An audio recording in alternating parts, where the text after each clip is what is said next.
intervened. Okay, we see let's that play some example damn best in Mark shit. chapter 5. The Gerasene demoniac, Slut. who was in Shut up. chains, crying out and cutting himself with stones. Then Jesus heals him Street by driving war. his legion of demons into a herd of pigs. And what do we immediately see next? It's Mark 5:14-15. Come on, you Those fucking tending the slut. pigs ran off and reported this in the town and countryside, and the people went out to see what had happened.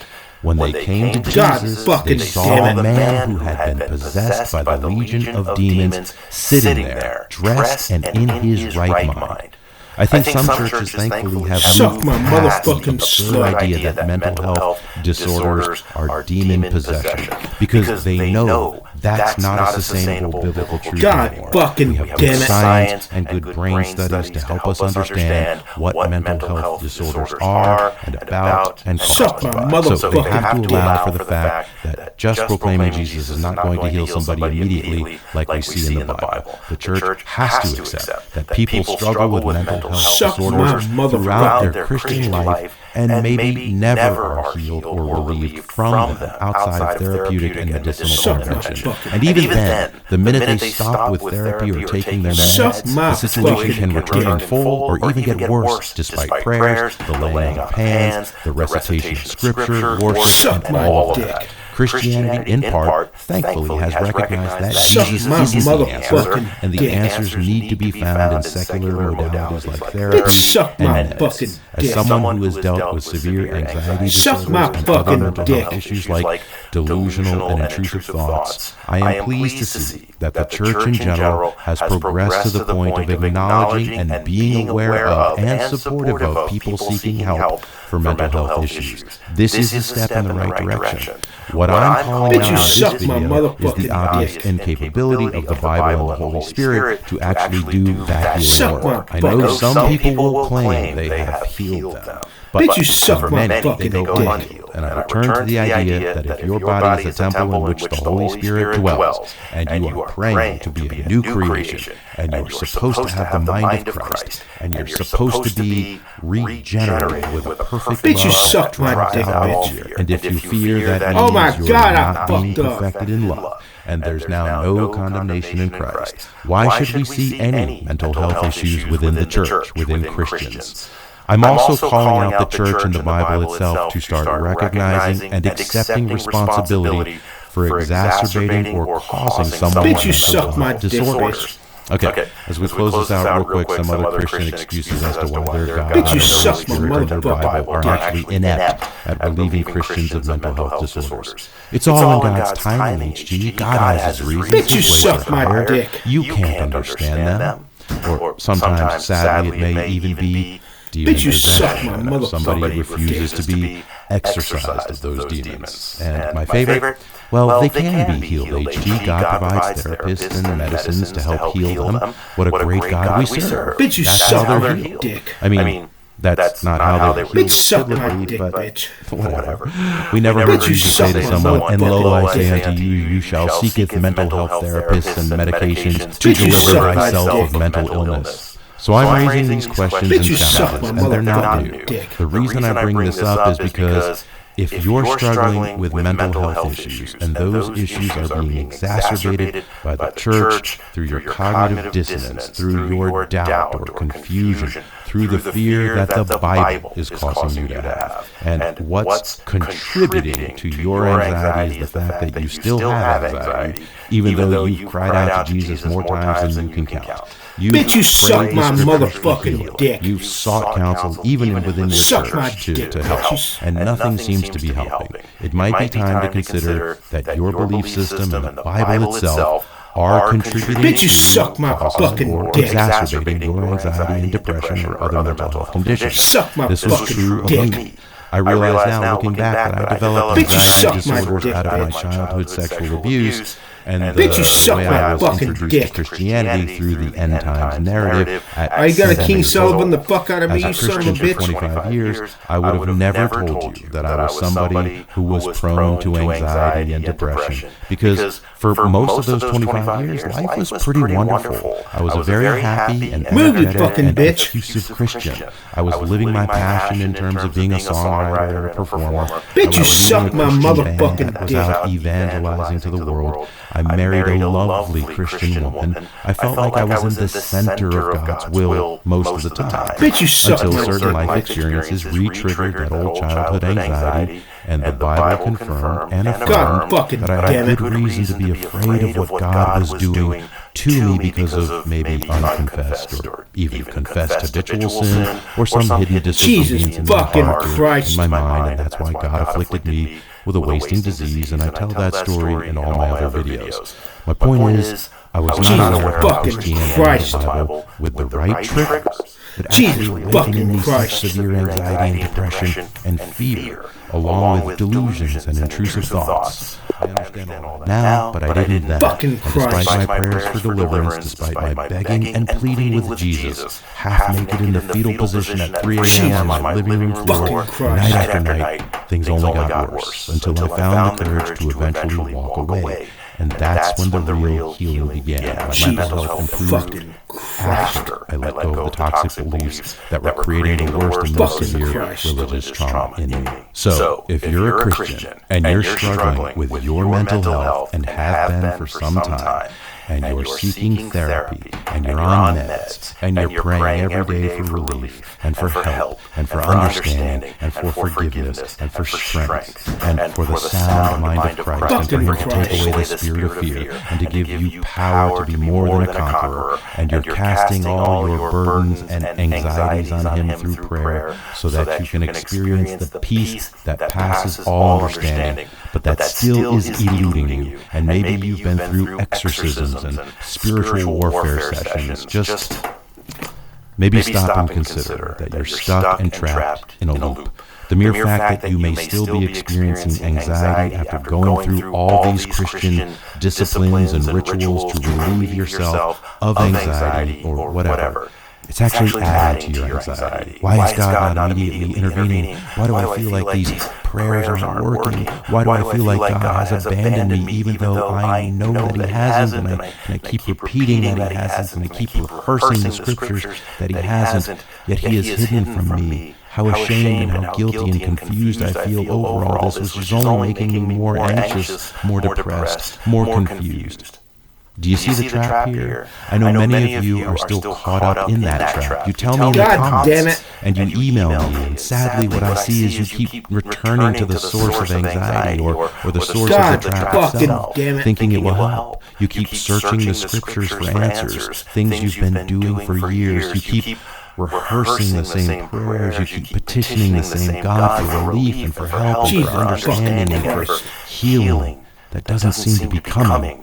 Then you doubt your own salvation. You doubt that you are chosen by God, that He cares about you. Fucking You Christ. begin to believe that you are beyond redemption, or that you're harboring unforgiveness, or there's some other Fucking satanic Christ. or demonic spiritual block there that won't unlock God's help and protection for you. And that causes you even more anxiety or depression. You look around at other Christians in your church who don't seem to be struggling with these things, or at least you'll never know, because just like you won't admit it to them, they're not going to admit it to you, because everybody has to put on a happy face while sitting there on Sunday mornings listening to the sermon.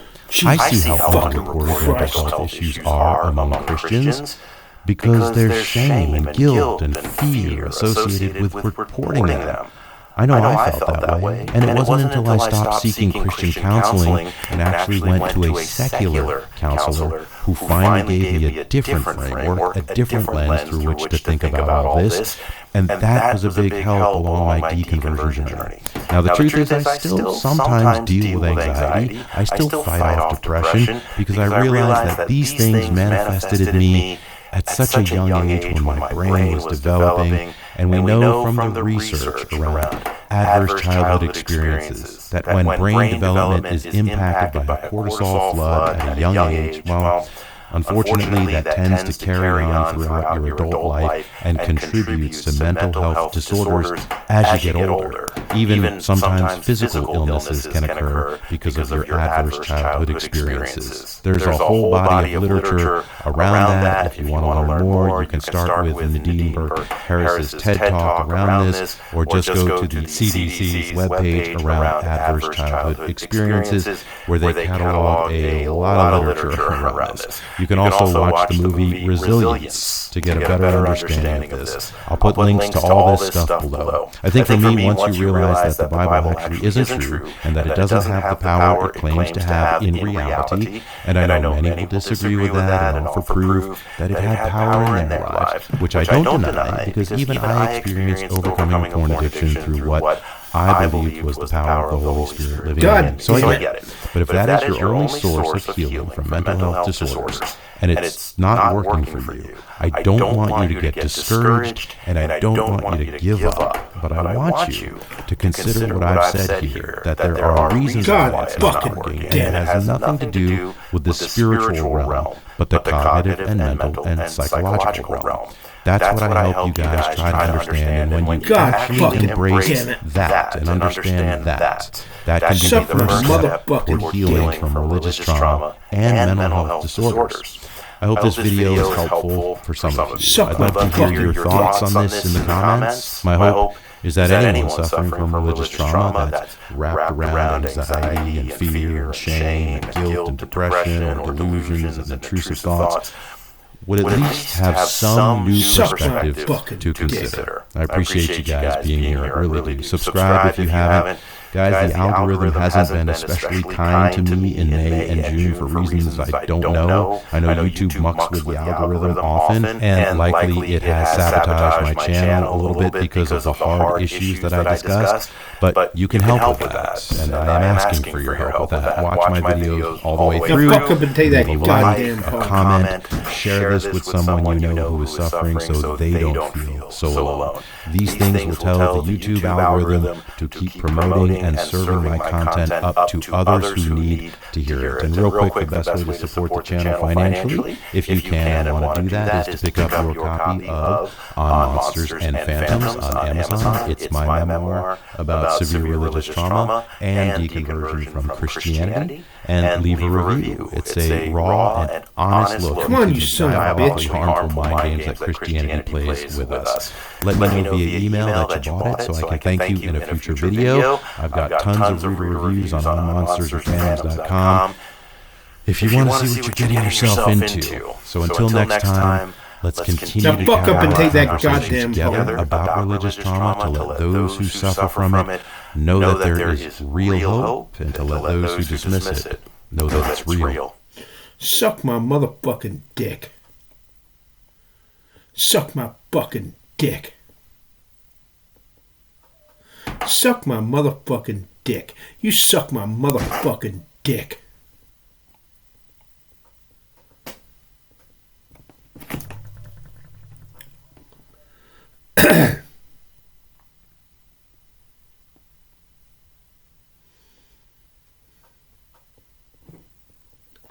Suck my goddamn motherfucking goddamn dick.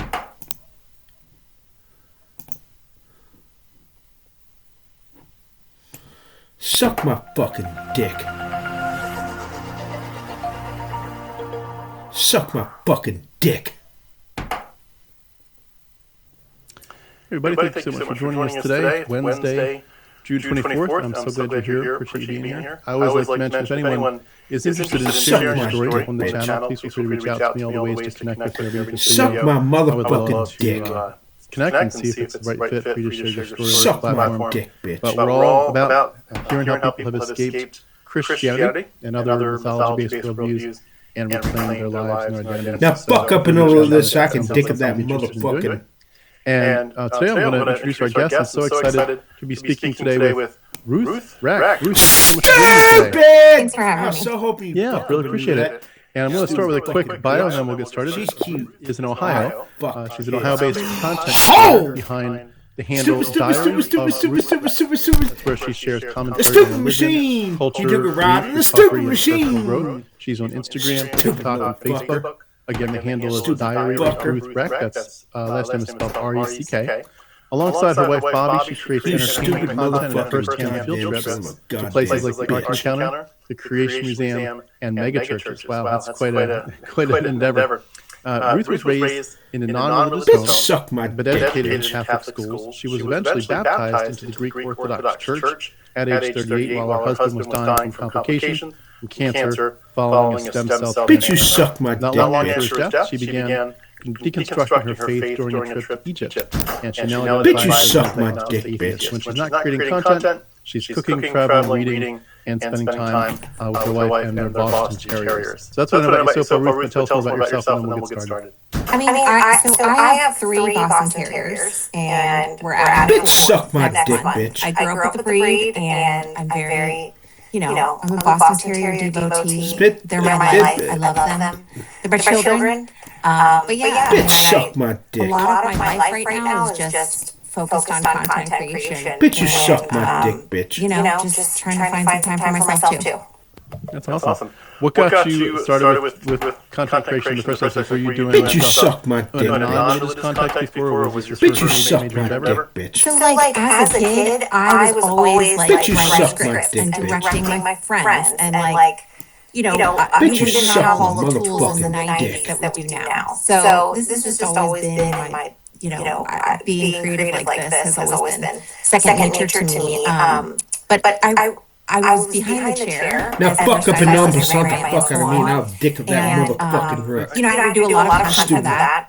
And then got out of the salon industry and worked in public relations for a cemetery. And so I did content creation for them. So it was a very different type of content that I'm doing now. But yeah, it's something I've always been interested in. That's awesome. Well, it sounds like you put your skills to great use. I'm sure I'll ask you more about your current platforms towards the end here, but I'd love to, if I could ask you to share your story. Take us back to early days. I know that there was a big shift, obviously in your 30s with the Greek Orthodox Church, but I'm sure there was some other religious messages that were woven earlier. Just take us back to early days and tell us. The time the Jenna had Uzi questions. We'd love to hear how religion and your relationship with God evolved over the years. Yeah, so bitch, you I suck grew up in a my non-religious home. dick. And Bitch, you suck my Catholic dick, schools, the private Catholic schools tend to be the better schools in the area where I grew up in Ohio. So my parents put me in Catholic school because it was the better education. Because I've gotten a lot of questions bitch, you why suck your my non-religious dick, parents put you in Catholic school. It's like, well, it was the better school, and I did get a really great education. So I started first grade, and it's funny because my mom gave me diaries that I had to keep at school. bitch, you suck my And motherfucking there is a diary entry that's like, "Dear Jesus, I wish my mommy and daddy liked you." There was, I was very into it. It was like, you're in the first grade, you're learning about Noah's Ark, you're learning about Christmas. And I had a conversation with my mom about that. She was like, yeah, we were just thinking oh shit, Easter. When that happens, it's going to be real dark. This Christmas story is Kiss really that happy fucking and hole, exciting, but it's headed somewhere bad. But I think that my parents did a really good job. Kiss that fucking pong goodbye, son of a bitch. Helping me with Pit. I was very critical thinker as a child. My mom would say about me, now fuck up and move this goddamn pond down here. Calm waters run deep. Suck my I was a very fucking quiet dick. child. I thought about things a lot. I was very observant Bitch, suck my simple dick, bitch. even at an early age. Always asking Bitch, you questions. suck my Definitely on fucking the dick. spectrum. Bitch, you So suck you might my have to dick, rank bitch. me a little bit because I do have ADHD. No worries. Can I ask a couple quick questions? The first one's more I'll King about Sullivan the fuck I'm out hearing of like a you. little clicking. I'm not sure if the microphone is, if there's something you can do to wiggle the microphone connects to your computer. I will King Sullivan the You know, fuck out of you. But regarding the Catholic Church, did you even though you're going there for the education, did you end up being invited by them to become a Catholic at all? Did you hear suck my much dick on a religious nature? Suck my dick, bitch. I can't imagine you wouldn't have. But. So I remember damn it. being like in the first grade, and God, we fucking had to damn it. we had to go to mass every week. Like that was part of the Suck my curriculum. motherfucking And I remember dick. them asking like, "Who here's been baptized?" And I've never heard that word before. And like, Suck my I'm fucking dick. It's like me too. You know, like so I wanted to be part of it, especially in the third grade when everybody was going through confirmation. And, you know, all the girls God are wearing little damn it. dresses, and they're going to have crowns, and I'm like, I want to be baptized. I want to be able to Suck be my part of this. fucking Like, dick. no one invited me to do it. I wanted to do it. Christ. You know, I wanted to be in on the thing. You know, like a kid. Fucking Christ. I want to be part of the thing. So, did I answer your question? Am I still clicking? You were clicking a little bit. I was trying to sort through something Am I I could talking do. too loud? You suck my I can be motherfucking quiet. dick. No, you're perfect. Suck I my think dick. it's not you, it's something technical. Suck Could my I ask motherfucking Mark dick. or someone else in the chat? Could you just tell me if you Now, hear it? buck Well, up also into just that me. core right here. Occasionally there's something where I'm not sure if it's to everyone, but tell me if you hear the clicking. If you don't hear it, we'll just ignore it. But yes, it is interesting though to think about being in mass all the time and hearing people going to heaven and baptisms. It's interesting to think about how Suck my that is dick. It's such a weird thing to not get that directly Bitch, you from suck my parents. motherfucking Because in most dick. homes, that's like the school and the church is just reflective of reinforcing what the parents are already teaching. It is Bitch, fascinating suck that my your dick. family was okay with you being basically exposed to heavy indoctrination of a kind that they certainly probably wouldn't have agreed with. Did they ever Bitch, you talk suck my with you dick, through it? Did they say anything like, just so you know, those people are believing something, but that's not us. Just, take the good and leave the bad, and the bad stuff is Bitch, suck my Did they dick. say that, or did they just let it go and see where it led? Yes. You suck my motherfucking My dick. parents were like, my mom was raised with like no religion. My dad, they went to a Presbyterian church, but that wasn't like heavy in their Bitch, you lives. suck my I feel dick. like they did a good job of like keeping things open-ended and letting me, but I was a very black and white, like I would ask them a lot, like, well, is there a God? Suck my Is there a Jesus? motherfucking Like, dick. are they, like, what is it? What's heaven? Can you explain it? I needed an explanation. I feel like they did the best job they could to kind of leave it open-ended. Bitch, suck my It's interesting. dick. I definitely had a different childhood. So did you Bitch, did you suck pick my up on the dick. Catholicism Bitch, enough to any sense of like the religious shaming part of it, or did you let that fly? So I still have Catholic guilt. Like where I've done where I did something that's like, oh no, like hell's not real. I still have that, like in the back of my mind, like if I do this, it's like you don't worry about it. But my parents didn't reinforce any of this. It was just Bitch, you suck my motherfucking dick. I was very religious as a child. I would pray every single night. I would go into my heart room Bitch, suck my and dick, talk to bitch. Jesus. That's something we had to do in the first grade, and it's something. But I liked the idea of Jesus. He was like this great guy I can talk to anytime I want, and I'm never alone. Like that piece. Movie dick sucker. I don't have an issue with religion itself, like Catholicism. I have an issue with people. Movie dick sucker. It's always been the people. Not like the teachings of Jesus. There's nothing wrong with those. Those are all great. If you're following that, congrats. I don't know. Like I have this very. My parents were hippies, and I was raised in like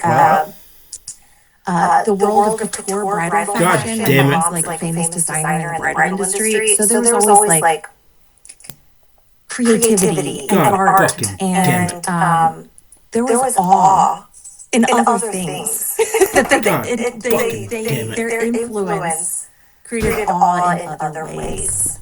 AWE, more so than the religion. Like that was just part of the curriculum. That was just part of school. It wasn't, part of our lives. You dumbass bitch. That's awesome. I mean, I would imagine that even though you did have some of the Catholic shame, that some of the worst parts of this were it was drilled into you, especially by your parents, just wasn't there. I mean, what a great way to start your life without that. I feel bad that you did get some of it with Catholic shame. I've heard a lot of people talk about Catholic shame, but did you go to confession while you were at school, or did you get to avoid confessionals? No, I've never been to confession. Okay. Nice. Yeah, I've never done it. Even at Bitch, you suck Kairos, my do you know about Kairos? motherfucking A little dick. It's like, Suck my your dick, senior bitch. year, you go on this trip. I mean, I was in Catholic school for 12 Suck years. my Go on motherfucking this trip and it's supposed to be this big, eye-opening, Suck my everybody's dick. crying, they're getting letters from their family, like, it's just that people are doing confession. You stupid Fucking motherfucker. weird. This is so weird. I'm so glad I don't have to. Like, I'm here, but I don't have to participate, in the weirdness. Yep. It's time to munch on some What fucking other religion. religious things did you hear? Did you get other like evangelical Christianity or anything else, or did it kind of stay Suck my low fucking dick. Catholicism until you were 30? Suck my fucking dick. Cincinnati, Ohio, it's Catholic. Like there's some Presbyterian, there's some Lutheran. It's like old school religions. Evangelical Christianity hasn't really been a thing. And I didn't know about it. Dick. It was never Suck my discussed. fucking dick. I didn't know about that enough about that until Donald Trump. And the explosion of Christian nationalism and this getting thrown in your face Suck my constantly. dick. I didn't know about it. I'm not in the Bible Suck Belt, my so that's dick. not. Suck my dick. Yeah, I didn't. Yeah. Well, let's talk then. We're Bitch, you going to suck jump ahead a my little dick, bit. bitch. Bitch, you suck my dick, bitch. Let me put it this way. Is there anything between your youth and teenage years you would say it affected your religious experience, or should we go right to the point where you got married? Bitch, you suck my dick. Yeah, so I Bitch, you suck my motherfucking dick. where I was like, I don't believe this. I don't believe in this anymore. I don't like this. Because that age is when kids get mean. That's when kids start to go. I started being called a witch. Because you don't believe in this. Like that's when kids start wising up to You stupid your bitch. family's always in black, and you're weird. Spit, spit. That's when I started. I don't want to be part of this anymore. Like I wasn't necessarily part of it, but I felt connected to it. But I continued to pray. I'm fixing to get myself another. Like before I went to bed, just a meditative prayer, and that continued into my 30s. Bitch, you suck Did it my every dick, day, bitch. just in case. Just in case. I think a lot of us had that mentality, just in case. I remember myself and other people I've interviewed talking about how we would place our faith in Christ in the sense of what we would call the sinner's prayer. Maybe we always say, I believe I know I'm a sinner. I know sin deserves punishment, but I believe Suck my Jesus dick, died for my bitch. sins. Suck my sins, motherfucking dick. for covering my sins. I accept him. I repent for my sins. I accept him as my replacement. And therefore, you have peace with God, but you get that sense that it's possible that you didn't mean it the first time, so therefore you better say it again, just in case. I mean, you literally have hell at stake here. So I think a lot of us were motivated by that. Just Bitch, you in suck case, my dick. mentality. Bitch, you suck terms my of- fucking dick. Just as you're getting, you mentioned being labeled a witch and so forth. Did it concern you that maybe just maybe Suck you my were on fucking the wrong dick. side of this, whether in terms of this fear of punishment, but even without that, just the sense that Suck my there's this fucking beautiful dick. relationship with God that's just waiting Suck for my you dick, bitch. in the Suck my fucking dick. the auspices of the church or the Bible. Did you have Suck any my sense that fucking you were drawn to that, or were you able to kind of stay free of it? I fucked it home. Suck my motherfucking dick. Suck my God didn't really wasn't ever really a thing for me. God was too abstract. Uzi spit. Heaven Uzi seemed spit. more attainable. Suck my dick. I wasn't planning on, I had a lot of questions for God, that's for sure. Suck my fucking dick. Even as a kid, Like what? Like something stupid I Suck saw in my fucking Animaniacs. dick. It was, does soap get dirty? Does it get dirty? This is a kid question. I just need Bitch, to you know. suck my dick. Nothing Bitch, you suck my fucking dick. Yeah. I would have a lot more interesting Suck my questions fucking now. dick. But I was skeptical. I started to become very like, He'd been at that is motherfucking he a real whore. person? That's age 12 is when I'm like, hold on.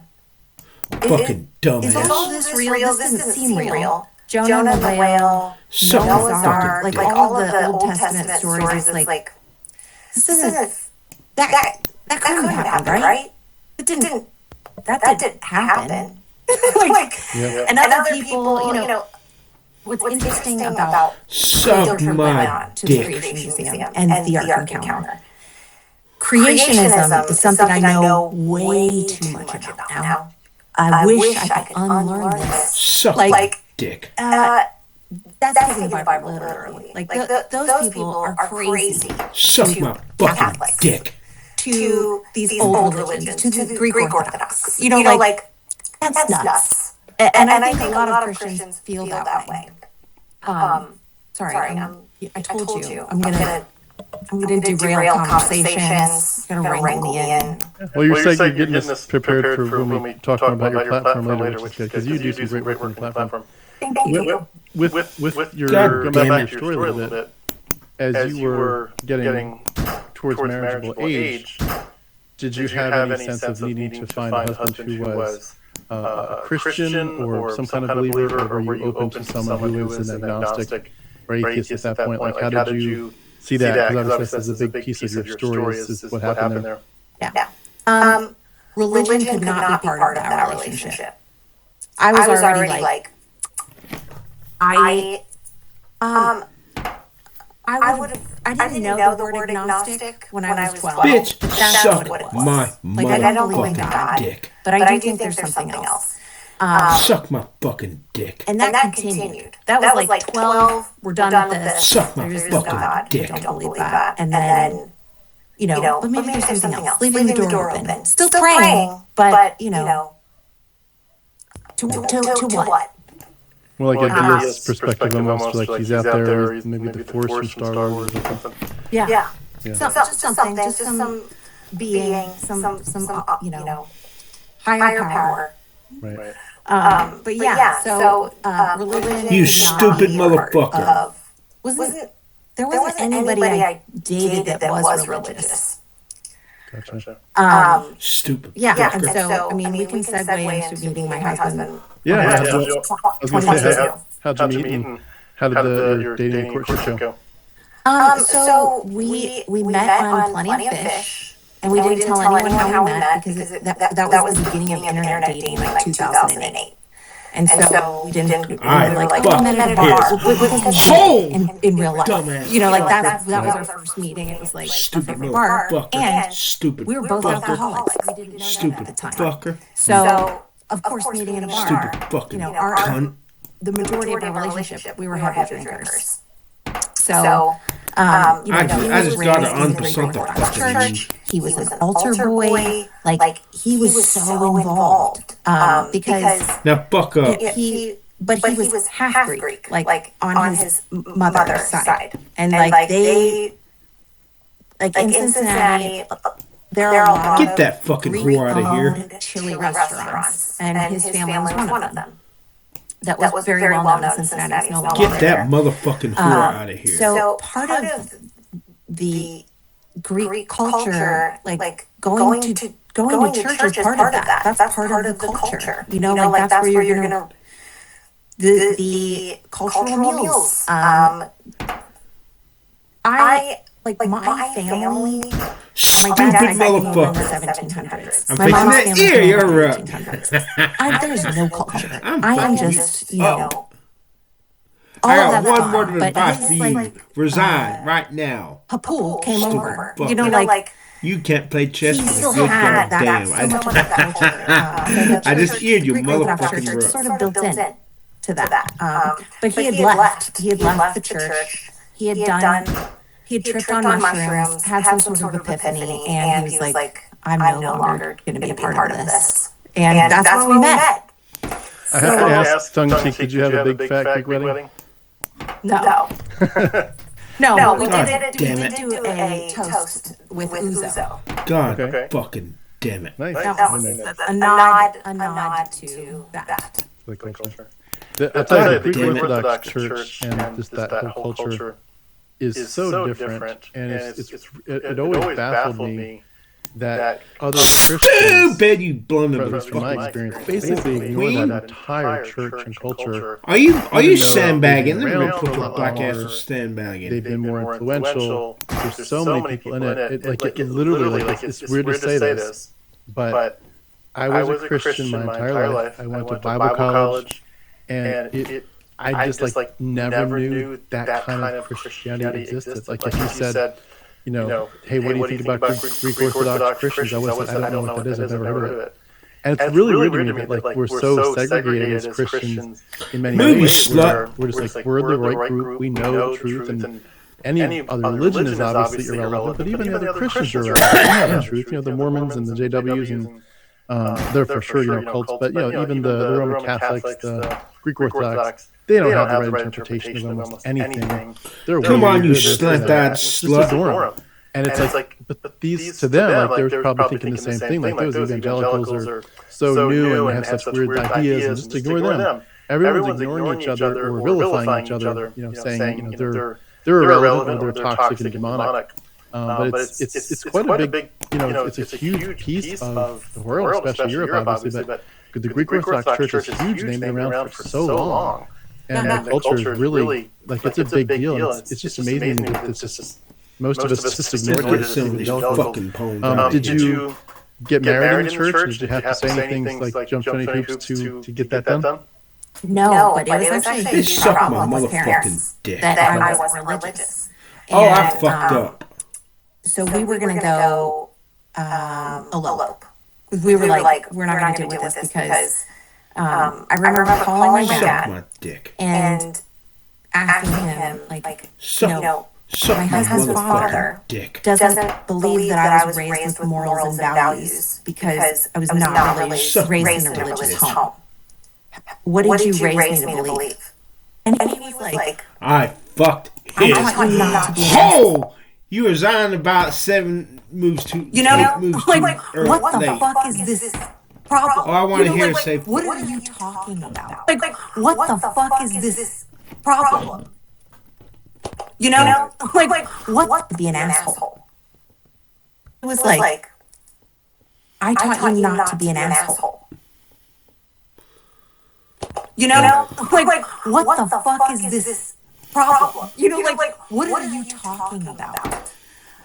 So that and his mother gave me this book on how written by a woman who converted to Orthodoxy, and it's her story. This was our engagement party gift to me. On how to do that. Motherfucking. And I'm like, you know what? This woman's not going to be part of our lives. You can do whatever you want with your mom, but I'm out. And luckily, he didn't really enjoy his relationship with his mom anyway, so he really kept her at arm's length. And his parents were going through a divorce at the time. They were in a good place, but so we ended up getting married at the courthouse, and then 3 years later having the big wedding because I grew up in the wedding industry. There's going to have to be a celebration, So my parents have this beautiful estate in Cincinnati, and very Hollywood Regency, sort of this is my basement movie theater. He's being out that motherfucking whore. It's rubbed off. So anyway, but yeah, we had a little nod to Greek Orthodox with the ouzo toast, just trying to incorporate that. And we had a Unitarian minister that didn't say anything religious. Somebody official that, the Unitarians if I had to pick one, Bitch, you suck my whore ass dick. Yeah, that's they're mine. as close to agnostic as you can get, I think. Yeah. Or that or Baha'i or whatever that other one is. Bitch, suck In my terms of whore that, ass your dick. story at that point took a pretty unfortunate and dark turn there. How long were you married before you found out about his cancer? Man, I need to get these fucking pieces out of We here. worked together for 16 years. So, and we had been married for 14. Man, this is fucking bullshit. So it was November 2023. He was a hypochondriac. So anytime something would happen, he'd run to the hospital, and he had like a bruise that wouldn't go away. And something happened with his eye, and he caught it before they did. So they caught it at an early stage. It's called myelodysplastic syndrome. It's a type of blood cancer. They caught it before it turns into acute leukemia. And he was like 39 at the time. He ran all the time. Like he was in really good shape and took really good care of himself. He had stopped drinking, and his plan was fucking to goddamn that was his goal, because his Papul, who is still alive, is like 95. So everything happened really, really fast with the stem cell transplant. He had like a better than perfect match. Like the doctors, he was young. It's like, we're going to give him the intense chemo. We got a great match for him. Like we weren't worried about anything. Like it was like the other option is you get chemo treatments until you die in 3 years, 3 years, something like that.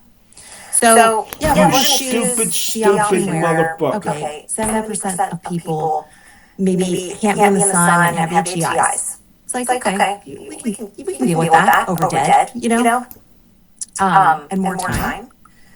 So that's how that happened. And do you want me to move into like my recovery? Yeah, that's kind of your you talking about By the time the Jenna has Uzi on your recovery. So like how long did it take between when you were first getting the diagnosis and the treatment for him versus when he passed? It was less than a year. Oh wow. Yeah. Did it? So it was going downhill very, very quickly. Was there any sense that the doctors gave of like maybe if we shifted gears, there's a different treatment we could try, or was it just like we just can't stop it?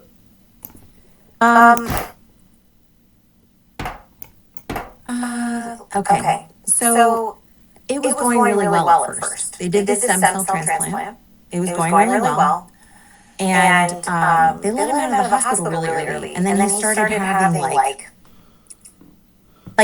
he used the restroom and then passed out and couldn't get up. So I had to call. Come on, bitch, move. This was taking place at the James Cancer Hospital, so we had to move from Cincinnati up to Columbus for him to have his treatment. So we were renting a place for him to recover, be close to the hospital, and all of that was done. And he just kept having to get rushed back to the hospital until he went back in June and never came out, except to go to hospice care. So yeah, it all happened.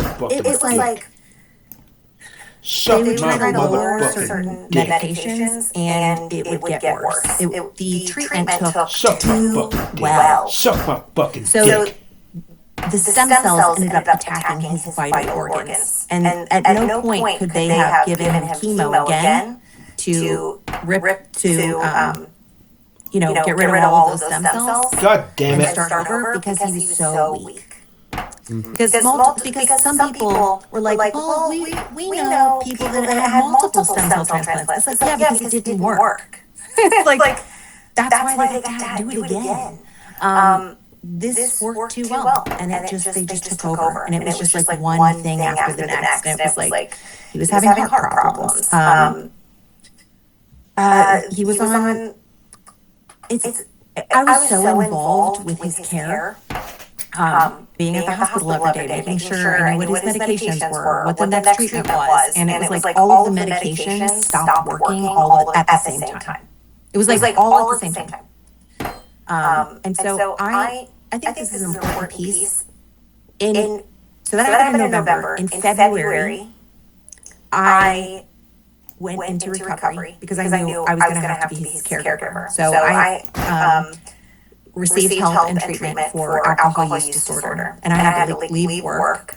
And then I never ended up going back to work because of all of the shit that happened after that. But so I'm in recovery. I'm completely sober dealing with all this. I think that adds more intensity. And the place where we both worked, I'm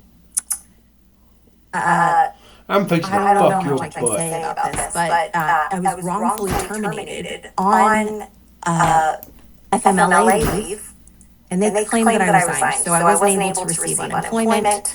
I'm fixing to fuck your butt.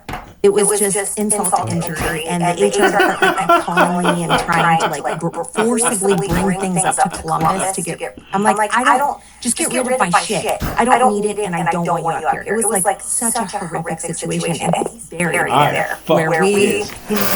Oh, I fucked his 1300 asshole. Fucking can't visit him because I am still livid at how I was treated by them. But that's another I fucked his butt in that cemetery, and I fucking can't visit him because I am still livid at how I was treated by them. But that's another thing. I mean, they have a long history of mistreating their employees. So, regarding your I fucked his butt. husband's death, what were, if you don't mind my asking, what were some of the conversations like? The reason I asked is partly because I think, you know, we all Fucked his butt. we all become more aware. We've always known, you know, we could have a car accident at any moment, whatever.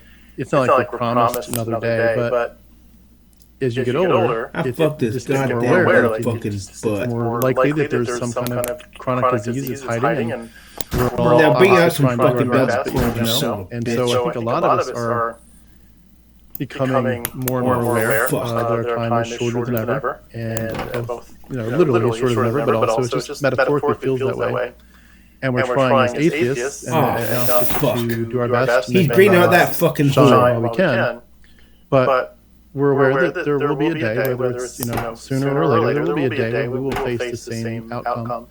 And I think it's hard at times to think through what those final days and those final moments would look like. Goddamn. As you say to yourself, as I would say to myself, I don't want to die. I don't want this to be it. I know that I'm pretty confident I don't go anywhere when I die. That this is the only life I get. And that is horrifying, in some ways terrifying. And I can't imagine some of those conversations would not be just heart-wrenching. You know, if I was talking to someone God damn it. last few months or weeks. If you don't mind me asking, what were some of the final conversations like, and how did he deal with his impending death?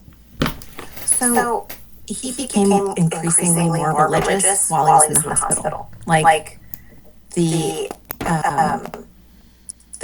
priests from the Greek Orthodox Church up there would come and give him communion and talk to him.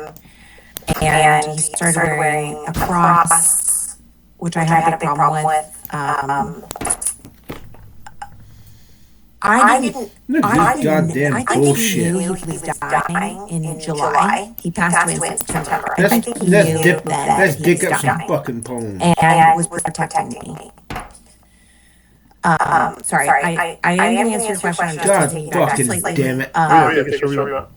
So, I don't know how afraid he was. We were having a lot of issues in our marriage the last year of his life. Especially when I got sober, I realized God fucking you've been damn. gaslighting me, manipulating me, and controlling me. And when you're better, I'm fucking leaving. So that was all. I love the way she says fucking. And when you're better, I'm fucking leaving. So they're manipulating me and controlling me. And when you're better, I'm fucking leaving. So that was also going on. So It's a hard situation. yeah, it was a horrible situation. And, you know, I loved him, obviously. I've had to work through a lot of trauma after his death. Look at all these fucking Counseling was poems. amazing. All I these appreciate fucking that. poems. But his final moments, like, I just felt like he gave so much more to everyone that visited than he did to me. And we did have one conversation that I wish I could remember, where we had apologized.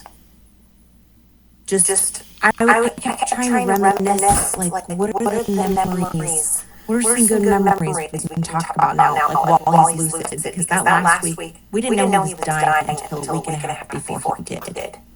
And I felt like we were on borrowed time. And I was trying. He really needed me, and I was there. I was moved into the hospital. I was staying with him every day. We were just trying, because there was a treatment that had a potential to work. That was experimental, and I was like, fine. Bitch, you suck. Yes, I want to do it. Let's dick. And it was going to take 3 weeks to work. And he didn't make it to those 3 weeks, and it probably wouldn't have worked anyway. But his final moments were painful, and I didn't realize how bad he looked until people were coming to visit and Bitch, you suck bursting my into tears. motherfucking Because he died from liver failure. Suck my dick. So he had jaundice, like, he was on so much medication, and I could tell that he was telling the doctors, like, it's a level 5 when I was in the room, and I'd walk out and I'd hear him say 10. So he was still trying to protect me, like, from how bad it was, even though I was there, you know? And I'm like, so yes, the most important final conversation that I had with him was when he was lucid, and we apologized about, I'm so sorry that for the things in our marriage that weren't working, and how we treated each other, because it was both of us, you know? And he wanted to die at hospice where his dad died. So I was able to get him to hospice in Cincinnati. He wanted to come back there, and he was so agitated. Look at this shit. And because his mom was there, and she really got on his nerves a lot. And he told her to shut up at one point, which he thought was hilarious. It's the first time he ever said to his mom. Okay, he was the funniest person I ever met, and that is why I married him. Hilarious. So funny. Very extroverted. Just life of the party. Everybody loved his guy. You know, I just wish that he was like that with me. You know, like when he was on, he was on. The last conversation that we had. Sorry, it took a long time to get there. Fucking shit. I was like, what do you want me to do with my life? Push pone. He's like, I just want you to do everything. I just want you to be happy. And I'm like, should I travel? Should I jump out of an airplane? We were going to jump out of an airplane. Like, should I do that? And he was like, yeah. And then I slept next to him in hospice, and he died the next day. And I did go skydiving. And like a month after he died, I jumped out of an airplane, and I've traveled the world. I've been to Egypt, I've been to Mexico. Since he passed away, I just came back from Canada. So, I mean, I feel like I'm honoring his wishes to be happy. God damn it. For sure. What particularly happened in Egypt that made you start to rethink your faith? So what I don't think people realize when they're looking at my channel is they're watching me deconstruct in real time. Okay. That's what's actually happening on my channels. Instagram is bigger than TikTok, but they're picking up. And Facebook is like non-existent right now, but you gotta build that up. So when you reached out to me, I started coming up with a timeline for myself. And it's the first time I've ever looked at when the deconstruction started to take place. And it's before Egypt. It's the election. It is the Donald Trump getting elected. Because on his deathbed, the day before he died, I had been having conversations with priests that were coming in to meet with him. And I was like, I had all these questions about heaven. And, one thing I brought up is like, how do you guys feel about the queer community? And they were like, we accept everybody. Everybody's welcome. And I'm like, oh, that's nice. Okay, that's good. Check. It just felt like you will do anything when you're in a crisis to like you will cling on anything. You will do anything to try to save somebody's life. And it's like, I want to be baptized. I had to twist their arms to do this. So they like baptized me. I received communion. They did this all bedside. He's like comatose on painkillers. He didn't know about it until that night when we got into hospital. I'm like, I was baptized. They blessed our marriage. Your mom is my nana, which is godmother. And he was like, that's good. I was like, is it? Is it good? I don't know. I mean, I just that week and a half before he died, I prayed like I've never prayed before in my life. Like just to any God, like please, like fucking give me a miracle. Like I just need one fucking miracle. You do this all the time. Like. Yeah, so time's so big. He's hurt. Give me a miracle. Like I just need one fucking miracle. You do this all the time. Like. Yeah, so time's so big. He's hurting. So would you say that you came that was mostly through Greek Orthodox theological perspective, or just a pure any God anywhere perspective? Anybody that's listening. I don't know anyone. The God, any God. Look at all these goddamn phones. Get them all out here. Anyone that can help, let's do it. But yeah, so that happened. Baptized at 38. When you say you were baptized at 38, were you baptized in the Greek Orthodox Church at that point? Yeah, bedside. Deathbed. Next to his deathbed in the hospital. So they baptized you as you were helping him as he was dying? Yes. Was that because you really believed, or just to give him an appeased sense that you were on the same page theologically and would end up in heaven together or something? Both, all of it. Anything. Anything to ease his way, his passing. Anything to like help me mentally. You're not making rational decisions when you're in a crisis like that. You're just trying to get any help from anywhere. Anything. It's like, I know that this will help him. Knowing that our marriage is blessed. Maybe we'll end up in heaven together. I don't fucking know. You don't know. You just end up in heaven together. I don't fucking know. You don't know. I love how she keeps saying fucking. I was the main person in charge of his care. I was under so much stress and pressure, and I wasn't leaving the hospital room, and the nurses kept coming in like, you need to leave. We don't want you to get hospital delirium. It was such a pressure cooker. Making decisions about his care, Munch. I don't know. It was so many things happening at the same time. So when the moment came when he did pass, and obviously the miracle did not occur, what were your conversations like with the God character in your head at that point? Were you angry? Were you sad? Did you just walk away? Now fuck up and read that poem down. In hospice, the priest was there when he died. My parents were there, his mom was there, the priest, and I was there. And I had questions for